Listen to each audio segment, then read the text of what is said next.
कोयला घोटाले को लेकर प्रधानमंत्री के इस्तीफे की मांग पर बीजेपी और जेडीयू में मतभेद की बात सामने आई है। बीजेपी तो पीएम के इस्तीफे की मांग पर अड़ी हुई है, लेकिन सूत्रों के मुताबिक जेडीयू इसके पक्ष में नहीं है।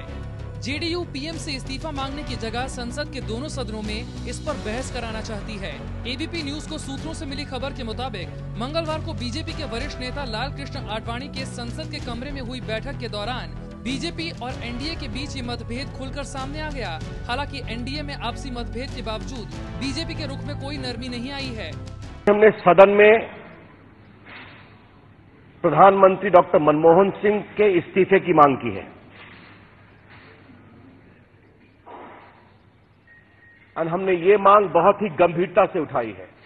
हालांकि कांग्रेस ने बीजेपी के इस रुख को ये कहते हुए चुनौती दी है कि अगर उनकी दलीलों में दम है तो वो बहस से क्यों भाग रहे हैं। अगर विपक्ष मानता है कि उनकी जो बात है उसमें वजन है तो आओ संसद के पटल पे चर्चा कर लेते हैं। आप अपनी बात रखिएगा, हम अपनी बात रखेंगे और देश को फैसला करने दीजिएगा।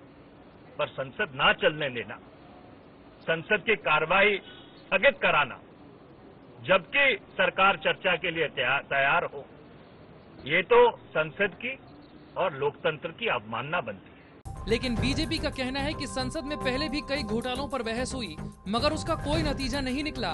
ऐसे में एक बार फिर से बहस करने का क्या फायदा। कहा जा रहा है आप बहस करिए। बहस तो हमने 2G पर बहुत की थी, क्या किया आपने? बहस तो चिदम्बरम पर हमने बहुत की है, चिदम्बरम के खिलाफ क्या कार्रवाई हुई है? बहस तो हमने कॉमनवेल्थ पर बहुत की है। प्रधानमंत्री ने हाउस में कहा कि शुंगलू कमेटी की रिपोर्ट आने के बाद मैं कार्रवाई करूंगा। शुंगलू कमेटी की रिपोर्ट ने शीला दीक्षित की सरकार पर सीधे आरोप लगाए हैं। There was a method in the madness of loot, that is the word of Shunglu committee.